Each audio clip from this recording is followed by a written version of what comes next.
दोस्तों, इस वीडियो में हम कर्म की गति के बारे में बात करने वाले हैं। आप सभी का हमारे चैनल सनातन सिस्टम पर हार्दिक स्वागत है।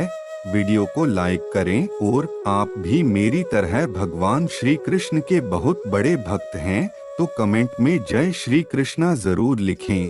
तो चलिए शुरू करते हैं आज की प्रस्तुति। कर्म की गति को समझना बड़ा कठिन है। कर्म की गति बड़ी बारीक है। मनुष्य कर्म करके उसे भूल जाता है, पर कर्म छाया के समान उसका पीछा करता रहता है। वह कर्ता को कहीं भी खोज लेता है। जैसे 1000 गौएं खड़ी हों, उनमें बछड़ा अपनी माँ को खोज लेता है। वह अपनी माँ का ही दूध पीता है। दूसरी गाय के नीचे जाएगा तो गाय भी उसे लात मार देगी। वह प्रकृति का नियम है। वैसे ही कर्म कर्ता को खोज लेता है और उसी को फल देना शुरू करता है। यदि कर्म अच्छा हुआ तो उसका अच्छा फल मिलता है, और यदि कर्म बुरा हुआ तो उसका फल भी बुरा ही होता है। वैसे कर्म जड़ हैं, किंतु वह स्वचालित यंत्र के समान हो जाता है। कर्म अनंत हैं। इन सभी कर्मों को हम 2 हिस्सों में बांट लेते हैं। एक गांठ पाप की है और एक पुण्य की है।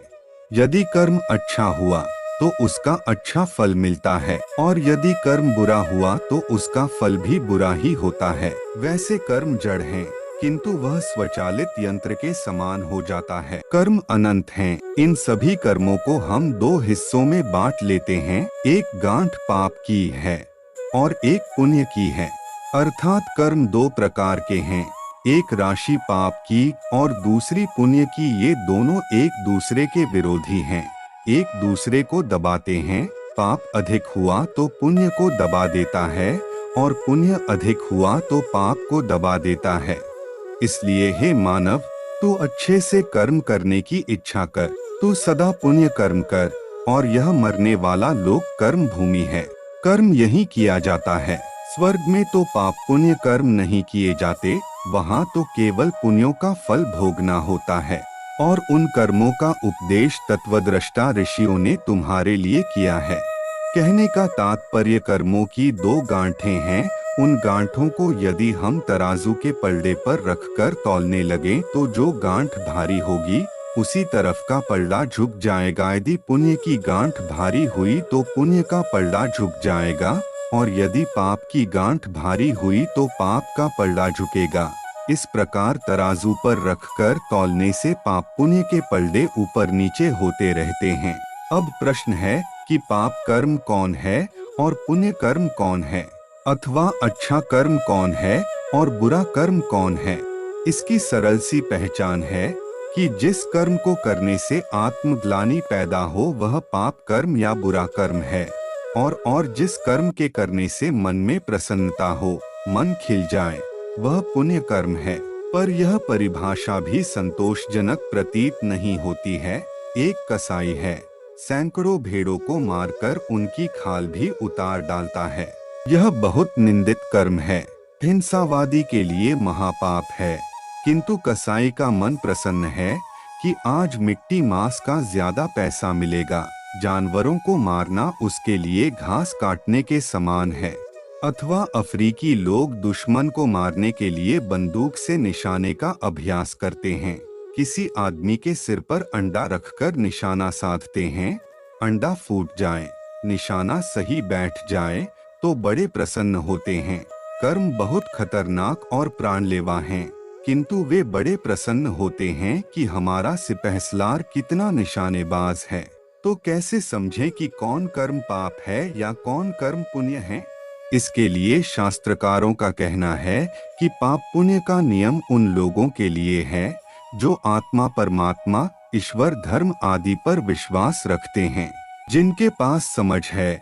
जिन लोगों को इसका ज्ञान ही नहीं कि धर्म क्या है या अधर्म क्या है, उनका जीवन तो जानवरों के समान है। वे सब तो प्राकृतिक जीवन बिताते हैं। वे नहीं जानते कि पाप क्या होता है और पुण्य क्या है, स्वर्ग क्या होता है और नरक क्या होता है। पाप पुण्य की व्यवस्था तो ज्ञानवान पुरुषों के लिए है। मरने के बाद मनुष्य भोगने के लिए नया काम चलाऊ शरीर प्राप्त करता है। वह शरीर सूक्ष्म आकृति लेकर अभिव्यक्त होता है। काटने पीटने पर वह न तो खंड खंड होता है और न ही मरता है। वह शरीर केवल पापों का फल भोगने के लिए होता है। मरने से पहले यदि पापों का प्रायश्चित नहीं किया तो अवश्य ही प्राणी को नरक की आग में जलना पड़ता है। अतः संसार से विदा होने से पहले प्रायश्चित कर लेना चाहिए, अन्यथा करोड़ों कल्पों में भी बिना भोगे हुए पापों का नाश नहीं हो सकता। जो मन, वचन और शरीर के द्वारा स्वयं पाप करता है, दूसरों से कराता है तथा किसी के दुष्कर्म का अनुमोदन करता है, उसके लिए नरक ही गति है।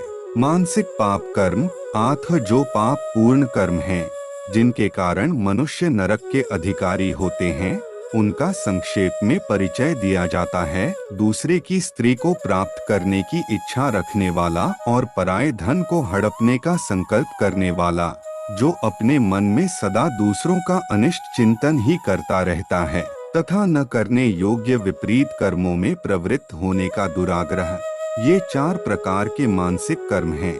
ऐसे कर्म का यदि संकल्प भी कर ले तो उनका फल अवश्य मिलता है, वह मानव योनि से नीचे गिरता है। वाचिक पाप कर्म, व्यर्थ की बकवास, ऐसी बातें जिनका कोई सिर पैर नहीं है। असत्य भाषण, कानों को कड़वी लगने वाली वाणी बोलना, सामने प्रशंसा और पीठ के पीछे निंदा चुगली करते रहना, ये 4 वाचिक वाणी के द्वारा किए जाने वाले पाप कर्म हैं। शारीरिक पाप कर्म, अभक्ष्य भक्षणन, खाने योग्य वस्तु को खाना, प्राणियों की हिंसा करना, व्यर्थ के कामों में अपनी जीवनी शक्ति को नष्ट करना, दूसरे के धन पर आंख लगाए रखना और उसे छीनने का प्रयत्न करना, ये 4 प्रकार के शारीरिक कर्म हैं। इस प्रकार के ये 12 पाप कर्म बताए गए हैं, जो मन, वाणी और शरीर तीनों साधनों के द्वारा संपन्न होते हैं। साथ ही जो व्यक्ति धर्म को नहीं मानते हैं, ईश्वर पर विश्वास नहीं रखते हैं, वे सब नरकों के सागर में गिरते हैं, क्योंकि धर्म का आचरण और ईश्वर का भजन ही नरकों से रक्षा करता है। पापी इनका आश्रय ही नहीं लेते, इसलिए वे निम्न स्तर की धारा में बह जाते हैं। जो शिव तत्व को कैसे प्राप्त करना है, इस मार्ग का उपदेश देने वाले शैव की, विष्णु प्राप्ति का मार्ग बताने वाले वैष्णव की तथा श्री कृष्ण की लीलाओं का उच्चारण करने वाले धर्मात्मा पुरुषों की खिल्ली उड़ाते हैं, वे अवश्य नरक में गिरते हैं। जो तप का आचरण करने वाले तपस्वी की, जिनसे तारक मंत्र लिया है, ऐसे गुरुजनों की और जिन्होंने पाल पोष कर बड़ा किया है, ऐसे माता पिता, ताऊ चाचा आदि की निंदा करता है, वह नरक में गिरता है।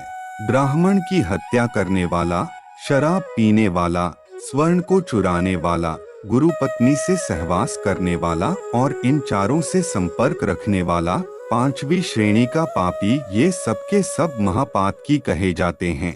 इन सबको नरक में जाना होता है।